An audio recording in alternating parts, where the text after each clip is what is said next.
Damn, that is so good.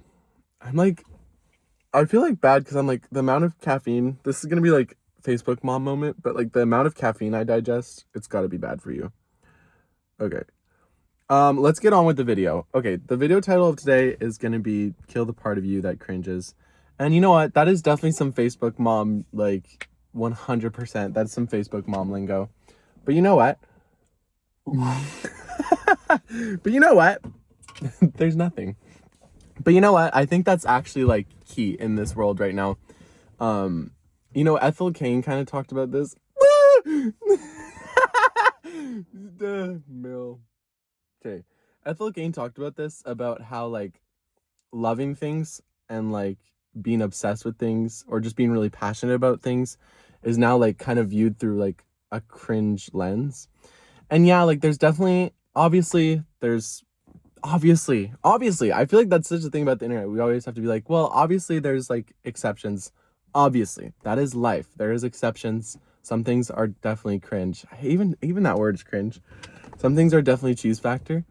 But I feel like these days we look at like viewing things passionately and like loving very passionately, not even just things, but also people, is like labeled as like cringe. And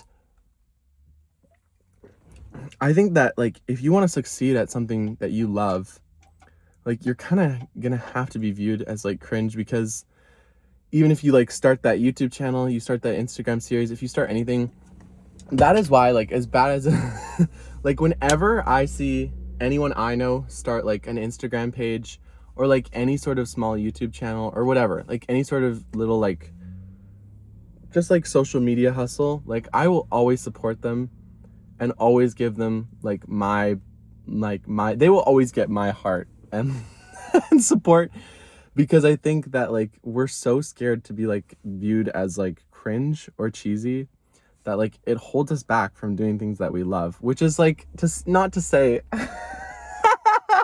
I'm like the worst person as an example for this, because like I don't know like if I've really let myself like totally go. But I feel like recently, wow, look at that lighting. Ooh. But I feel like recently I've really stopped like not caring, because I think the most freeing thing about acknowledging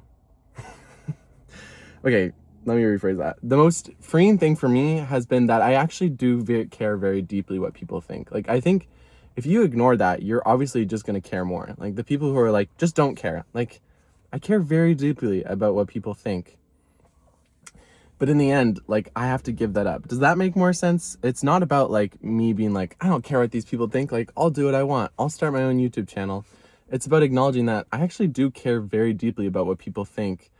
But that doesn't mean that I have to obey that thought. Does that make sense? Does that make sense? I sound crazy. I'm chugging a Celsius in a parking lot. It is so nice out today. I hit the gym, and like when I hit the gym and when I hit the gym and there's sun out, I just feel like a different person, and it makes my life so much better. What was I gonna say? Probably nothing really that mind-blowing, but like I'm not the best person for this because I don't think I have that deep of like things to say, but I just think that like you need to be more passionate about things. Like there's so much shame for just being passionate about things. And I remember growing up as like an individual with ADHD, I would just go so head first into things, and some of that is bad. Like some of that is obviously not going to be healthy, but I think for other things that like it's also okay to be really passionate and loud and just being like yourself about things. Does that make sense? I feel like I'm like I'm parent in the movie. That's freaking deep.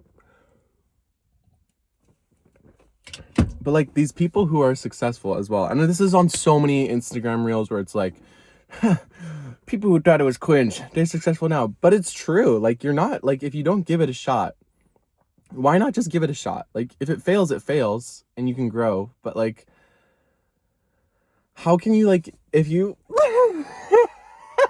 when you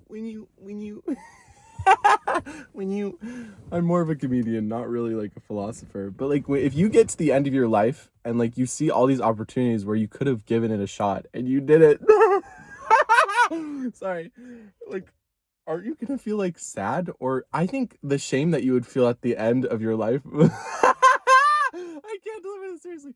I feel like the shame you would feel at the end of your life, if you looked back on all these places where you could have said yes and gone head first and just given it your 100%, like, and you didn't, and you got to the end of your life, I think you would feel more shame and regret at the end of your life when you've seen all these opportunities float by than when you're in your youth, or like just when you're like doing life and like you could have given it that shot. Does that make sense?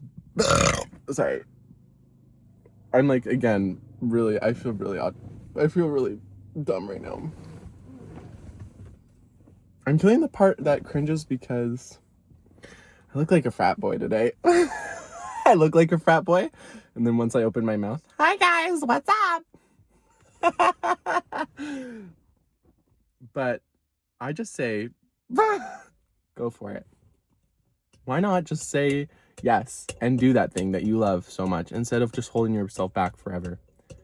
Do you want to do that forever? I mean, you can do that, but why not just give yourself the benefit of the doubt and say yes? Shigma?